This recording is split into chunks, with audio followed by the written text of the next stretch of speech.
Entonces, vamos de vuelta un poco al tema de las preguntas que uno se hace o las preguntas recurrentes que uno se hace ante este tipo de experiencias, este tipo de episodios, este tipo de eventos, este tipo de acontecimientos.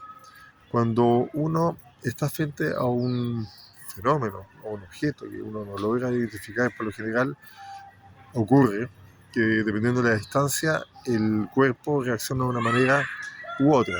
Cuando tú tienes un objeto lejano, sí, te emociona, cree que estás viendo alguna cosa anómala, la define, etcétera, etcétera, pero no tiene mucha seguridad. Cuando el objeto baja, cuando lo tienes al frente, ya el tema es totalmente distinto. Estamos tratando de justamente considerar y expresar ese tipo de episodios, ese tipo de casos, cuando ya los tienes al frente. ¿Y qué pasa en esos casos? El cuerpo reacciona de una manera totalmente distinta. Te entra el miedo, te entra el pánico, te sube la adrenalina. Eh, Podríamos hablar de bastantes o varios tipos de fenómenos fisiológicos que no tiene sentido caracterizarlo acá porque en el fondo simplemente va a ser un detalle que no van a poder recordarlo, pero sí la idea es memorizar lo siguiente. Tienes el fenómeno, el objeto, como sea que tú lo puedas percibir de frente. Tu cuerpo reacciona de una forma totalmente distinta. Tú te entras en un estado alterado de conciencia.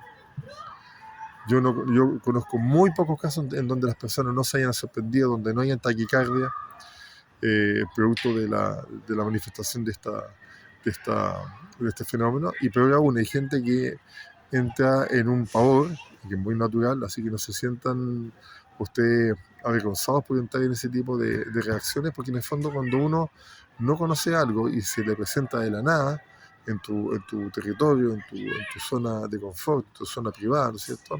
Y te pilla sorpresa, obviamente el cuerpo humano reacciona de una manera totalmente distinta.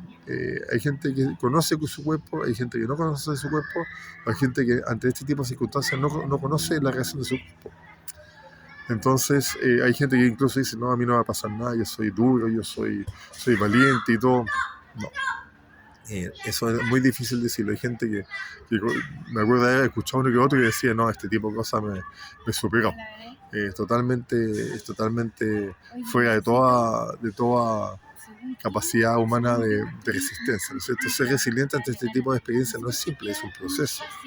Para aquellas personas que lo han vivido una vez, dos veces, tres veces, cuatro veces y muchas más, uno se va adaptando, o sea, esa es la idea, ¿no es cierto? Y ojalá uno vaya controlando el cuerpo para que el fenómeno o la manifestación o como queramos llamarlo no te controle. Aquí lo importante, el verbo que uno tiene que mantener en la cabeza es no dejarse controlar, no dejarse influenciar tanto, sino que tratar de salir de ese pavor, de ese miedo, de esa desesperación y empezar a respirar profundo y hacerle frente al fenómeno. Yo sé que obviamente es complicado, yo sé que es muy fácil decirlo. Yo en todos estos videos hablo como si, no sé, estuviera en una lechería, en una pastelería, o estuviera gozando, que estoy en un estado totalmente distinto al que uno vive cuando uno está frente a este tipo de experiencias. Pero bueno, estoy tratando de hacerlo lo más simple posible para que usted, más o menos en paz, tenga la posibilidad de acordarse de mí y que ante una situación de esta naturaleza pueda reaccionar de la mejor forma posible para que puedan salir bien adelante, ustedes y su familia. Recuerden que a veces les puede tocar solo y a veces les puede tocar acompañado. ¿Ok? La idea acá no es asustarlo, es darle herramientas, las pocas que tengo, más allá de que conozco muchos fenómenos, uno resume y sabe que son pocas las herramientas que uno puede darle a las personas que viven este tipo de experiencias, porque en el fondo este es un tema más espiritual y lo espiritual hay que hablar con los especialistas. Nos vemos. Chao.